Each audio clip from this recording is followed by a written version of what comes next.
कहती हैं क्या, तीर्थ व्रतोद्यापन यज्ञ दान। यदि आप किसी तीर्थ यात्रा पर जाइएगा, यदि राम मंदिर बना है वहाँ तीर्थ यात्रा पर जाइएगा, ऐसा नहीं आप अकेले चले जाइए, तो परिवार को भी साथ में लेकर जाइए। तीर्थ व्रतोद्यापन, यदि कोई व्रत आप करते हैं, उसका आप व्रत का उद्यापन जब करें तो आप हमें अपने साथ में रखें। कोई भी उद्यापन आप करते हैं, तीर्थ व्रतोद्यापन यज्ञ दानम, कोई यज्ञ अनुष्ठान करते हैं उसमें भी आप हमें अपने साथ रखिए। कोई दान करते हैं, दान में भी हम आपके अर्धांगिनी रूप में आपके साथ में रहें, तब आप दान करिए। यदि यह सब बातें स्वीकार करते हो तब मैं आपके वाम भाग में आती हूँ। ये पहला वाक्य जो है 25 वर्ष पहले आप, ठीक है, कहने का मतलब जो कि पहले वाक्य में इन्होंने आपसे कहा था उसका निर्वाहन आप कर रहे हैं, ठीक है। आप कोई भी पूजा कर रहे हैं, यज्ञ कर रहे हैं, तीर्थ जा रहे हैं, इनको साथ में ले जा रहे हैं। यह शास्त्र भी कहता है यदि इनको आप साथ रखते हैं तो आपका तीर्थ यज्ञ सब हवन इत्यादि जो भी करते हैं वो सब आपका सफल। दूसरे वाक्य में कहते हैं कि भव्य प्रदाने रमराण पितृन कव्य प्रदाने यदि पूजिए था वामांग मायामि तदा तुदीयम जगात वाक्यम वचनम द्वितीयम। दूसरे वाक्य में कहती हैं कि हे वर महोदय जी, यदि आप देवताओं के निमित्त कोई भी कार्य करेंगे, कोई यज्ञ अनुष्ठान इत्यादि, तो उसमें तो मैं आपके साथ बैठूंगी, मैं रह सकती हूँ। और जब आप पितरों के लिए कोई उनके लिए तर्पण करेंगे, उनको पिंडदान इत्यादि करेंगे, तो स्त्रियों को ये सब वर्जित है। पिंडदान इत्यादि में स्त्रियों को नहीं बैठना चाहिए, परंतु उसकी जो भी व्यवस्था हो मेरे ही द्वारा हो, उसमें मैं भी कुछ सहयोग करूं। यदि यह सब स्वीकार करते हो तो मैं आपके वाम भाग में आऊंगी, ठीक है। दूसरे वाक्य में ये जो है कहते हैं। तीसरे वाक्य में कहते हैं कुटुंब रक्षा भरणे यदि त्वं कुर्या पशूनां परिपालनं च वामांग मायामि तदा त्वदीयं जगात कन्या वचनम तृतीयम। तीसरे वाक्य में यह कहते हैं कि विवाह का बहुत बड़ा अर्थ होता है, ठीक है। विवाह का एक लोग मतलब ये भी निकालते हैं कि अन्यथा निकालते हैं, लेकिन इसका मतलब ये नहीं।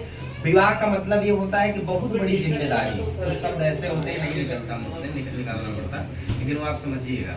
विवाह का मतलब है बहुत बड़ी जिम्मेदारी। ऐसा नहीं कि विवाह कर लिए हम आप जो है केवल सुख भोग किए, उसका मतलब ये भी है कि हम परिवार का देखभाल करना, परिवार का पालन पोषण करना। पार्वती माता ने यही शंकर भगवान के सामने रखा, ये महादेव तुम तो कैलाश पे चले जाते हो, हाँ? और शादी करने के बाद घर की भी जरूरत होगी, बच्चे भी होने चाहिए, उनका पालन पोषण ये सब कैसे होगा? तुमको क्या, तुमको तो धतूर मदार ये सब मिल जाएगा, तब चालू रखो है। लेकिन हमको तो भैया ये सब नहीं पसंद है, हमको तो भाई सात्विक चीजें चाहिए। तो वही पार्वती माता ने तीसरे वाक्य में कह रही हैं कि परिवार में रह करके परिवार की जो जरूरतें हैं उसको भी आपको पूरा करना होगा, ठीक है।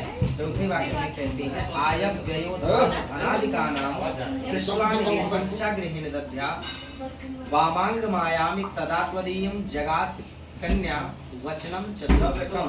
चतुर्थ वाक्य में कहती हैं अन्न तथा धन आदि जो कुछ घर में आवे उसको कैसे संचित करना है, मेरे नहीं होना चाहिए। अर्थात जैसे गांव में खेती बाड़ी इत्यादि होती है, तो उसमें जो भी अन्न की उपज होती है घर में जब आता है तो वो आपके साथ बैठ करके थोड़ा सा राय मशविरा करना चाहिए। गाँव में पहले यही होता था कि जो भी अन्न होता था उसको कितना हमको रखना है, साल भर हमारा परिवार बढ़िया अच्छे से खाए, नात रिश्तेदार आ जाए, कुछ ब्राह्मण आ जाए, हम इतना मतलब रख लें कि हमारा साल भर का खुराक बना रहे, उसके बाद आपको बेचना है।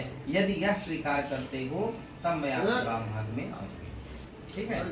उसके बाद पांचवें वाक्य में कहती है देवालया राम यदि पूजिए था वामांगमायाम तदा तदीयं जगाद कन्या वचनम पंचमम।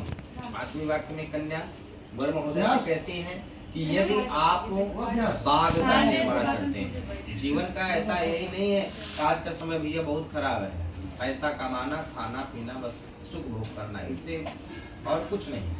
लेकिन पहले का जो नियम होता था, लोग यह सोचते थे कि हमें कुछ न कुछ कहीं बाग लगवा देना चाहिए, कुआं बावली इत्यादि यह सब करवा देना, कोई मंदिर का निर्माण कर देना, क्योंकि हमारे जाने के बाद हमारे बच्चे सब याद करें, उसी चीजों से याद किया जाता था। हमारे जैसे आपने बताया ना 5000 वर्ष पहले मंदिर है, तो कौन बनवाया था ये भी अगर आप पता करेंगे तो पता चलेगा। भाई पूर्वजों में आपका नाम हो, इसलिए लोग ऐसा करते थे। तो वही हाँ, प्रॉपर्टी छोड़ के जाते थे। ऐसा काम करके जाना चाहिए जिससे लोग आपको याद करें। जैसे इसमें लिखा है कि मंदिर का निर्माण यदि आप करते हैं, बाग का निर्माण करते हैं, कुआं, बावली, यह सब अगर आप निर्माण करते हैं तो उसका जब भूमि पूजा हो, प्राण प्रतिष्ठा होने लगे, तो उसमें आप हमें अपने साथ में रखें। यदि ऐसा उसमें अगर इनको साथ में रखते हैं तो आपका नाम आएगा, उनके नीचे इनका भी नाम जुड़ा रहेगा, दर पीढ़ी इनको याद करती रहेगी। ठीक है, ऐसा जो है 5वें वाक्य में कह रही है। देशांतरे व स्वपुरांतरे व यदा विदध्या क्रय विक्रयोत्तम वामांग मायामि तदा त्वदीयं जगात कन्या वचनम च कष्टमम। वाक्य में कहती है, क्या कहती है, यदि आप देश में रहें, अर्थात अपने ही देश में हैं, तो कोई बात नहीं। जब आप विदेश में जाएं, वहां जाकर के कोई व्यापारी वस्तु खरीदे, उसका व्यापार करना हुआ, तो उस व्यापार को करने में आपका हानि होगा या लाभ होगा, हमारे साथ थोड़ा बैठ करके हमको आपको विचार विमर्श करना चाहिए। ऐसा नहीं कि आप जाइए लाख रुपए का व्यापार करिए, आपका नुकसान हो जाए। तो हम आपको बैठ करके विचार कर लेनी चाहिए, उसको करने में हमारा नुकसान तो नहीं होगा। ये सब अगर आप स्वीकार करते हो तब मैं आपके वाम भाग में। अब 7वें वाक्य में कहती है, जो कि स्त्री के लिए बहुत ही महत्वपूर्ण वचन वाक्य होता है।